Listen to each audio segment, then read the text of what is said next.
you're going to be on a Riyadh season card, bringing a bit of American flavour to the night, you know? Because the American flavour's been lacking on those cards. For sure. I can't wait. I think bringing somebody like me on the card is gonna make it more exciting. You know, a lot of people from America gonna get up and they're gonna want to watch it.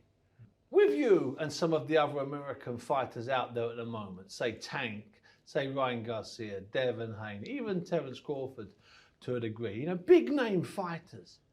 The world's waiting for one of you guys to raise your profile, big global profile, not American profile, global profile. Is that fighter going to be you? For sure. For sure. I've been the guy, I've been on the international scene for a minute. Far as like the amateurs, I used to go to worlds and go all over the country and compete. So I think they used to love me when I used to come over to their countries and perform and beat guys from their countries and other countries, and it ain't gonna change. So I think they're gonna love me. You're an entertainer in the ring, but you also are driven because you've got the two. You've had belts at 2 weights, but you want more, don't you? You want an awful lot more. I got belt at 3 weights. 3 weights, but you want more. You want so much more. Yeah, I mean, I'm focused. I think that right now is the best time for me because I done went through stuff. I done went through adversity. I done went through people talking bad about me. Still to this day, I'm still going through it. So I think it only gets better from here. Because Schofield has said some things, or rather, I know this because I've already spoken to you. His father has said some things. Yes. It's a mixture. Yep. I don't think he got his own mouthpiece. I think he's a little kid. Like I said before, his dad just gave him his phone probably like a year ago or so. That's harsh. You know, daddy runs everything and he just follows. But he's still unbeaten and he's still young, and that makes him unbeaten and dangerous and young because they're a bit fearless young fighters. You know that. Yeah, you fearless, but until you see that guy, you see that guy and that guy is me. Like I'm that guy, and he's gonna see something that he never seen before. I hope he's not even judging off the sparring, even though I beat him up in that sparring. Don't even judge me off of that sparring because I'm gonna be even better come February 22nd than that. In sparring, because some fighters are brilliant in the gym and only okay in the ring, and some fighters are okay in the gym but brilliant in the ring. Where are you in that situation? Are you at your best in both arenas, sparring and in the ring? Honestly, I think I fight better than I spar. I think once the bright lights come on, I kind of get like a different feeling, and it kind of wakes me up a little bit more. And I think I fight better than I spar. Do you need those bright lights and that big night, which you're going to get in hopefully in 2024, 2025? Do you need that, Shakur, to get you really going? Yeah, I just need guys who's competitive, like guys who wants to come win. And it's good to have this hungry young lion that want to be competitive. He really wants to win. And them the guys that I need, because them the guys who going to make me shine a little bit more. And there are a lot of them on your shopping list for 2025. Share some of the names who, in an ideal Shakur Stevenson world, you'd have in 2025. Zepeda, Lomachenko, and Tank. Wow, that's not a bad list if you don't mind me saying so.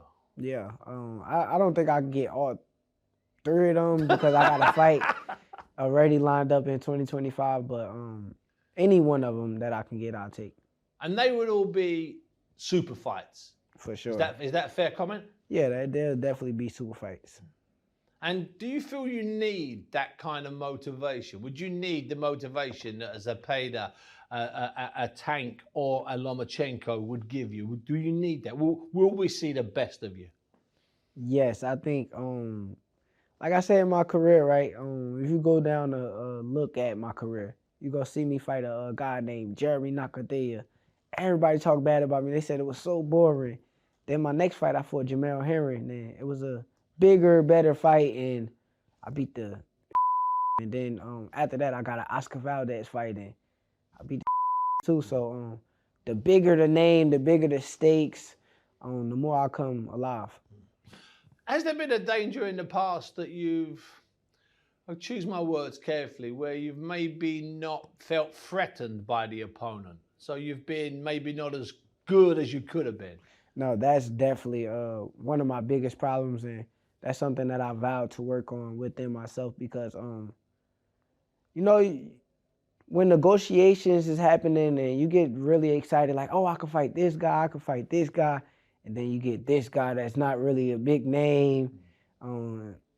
It's kind of hard to get up like you want to, and even though you do get up, like mentally, it's kind of hard to be there as much as you would be there for like a guy like, oh, if I fight Zepeda or Gervonta Davis or one of them guys. I think that was probably one of my biggest flaws as far as when I had bad performances or people talk down on me. One of my biggest flaws is being there with guys that don't really got the big names. So you need that kind of motivation. What Nigel Benn, the fighter, used to say, I need that bit of fear. You know, not that I'm scared, but I need that bit of fear in that man. And that's crazy that you say that. I swear to God, this is a good conversation right now too, because I was telling my peoples, I don't get nervous no more. And when I used to get nervous, it's when I used to give like my best performances. So I used to go out there and perform at my best because I'd be a little nervous during the night. But my last like 2 fights, I kind of been like just like a standstill. Like it felt like a sparring session. It didn't really feel like I was in the fight. And I know once the stakes get a little bit bigger and the people come out, I'm going to probably may get a little bit more nervous and perform a little bit better. You want to get back to having that feeling in your stomach, that bit of fear when you put your head on the pillow. I miss that. Like, I miss it so much. Like, I miss the day before the fight, having them butterflies and I worry about, okay, how I'm going to do this, what I'm going to do tomorrow. And I miss it. And I haven't had it lately. But like I said, it's a flaw that I want to work on. And I'm even telling the public, and I don't even mind telling them, giving them my, wearing my flaws on my sleeve. Well, that's honesty. Yeah. So this year, hopefully, we could have at least one of those big fights. So we'll get that old Mr. Stevenson back. I'm praying that February 22nd, I come in there nervous. Good. I want to be nervous. That's what I want. What do you think it'll be like fighting on a big bill in Saudi, on this particular bill, which is, you know, even if you're not a big boxing fan, you understand how big this Feb 22nd bill is. I think it's gonna be very exciting. I think it's gonna be a new chapter.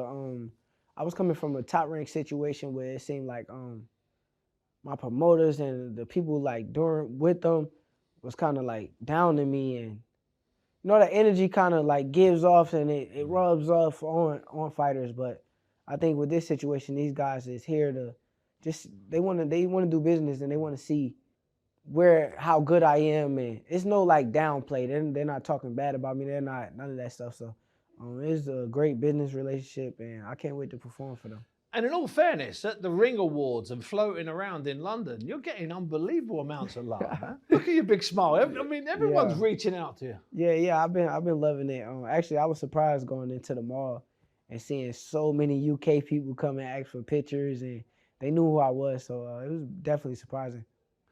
So on Feb 22nd, what happens in the fight? I don't know you well enough to know if you do predictions, but what happens in that fight, in your opinion?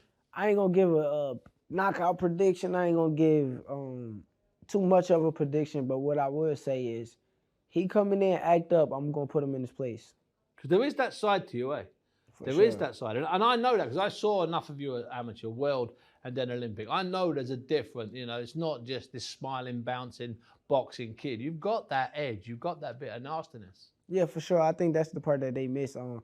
But it's a lot of intangible things, the things that people don't really pay attention to that I got that goes a long way. And I'm glad that they're not paying attention to it. So you can surprise people on the night. Yes.